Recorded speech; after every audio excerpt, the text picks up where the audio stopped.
حدیث نمبر 36، خود پر قابو رکھنا بڑی بہادری، دوسروں پر قابو پانا چھوٹی بہادری۔ اصل پہلوان کون ہے؟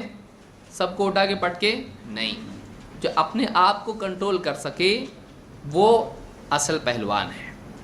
اللہ کے نبی صلی اللہ علیہ وسلم فرماتے ہیں لیس الشدید بالسرعہ انما الشدید الذی یملک نفسہ عند الغضب، پہلوان وہ نہیں ہے جو دوسروں کو پچھاڑ دے، بلکہ واقعی پہلوان وہ ہے جو غصے کے وقت اپنے آپ پر قابو رکھے۔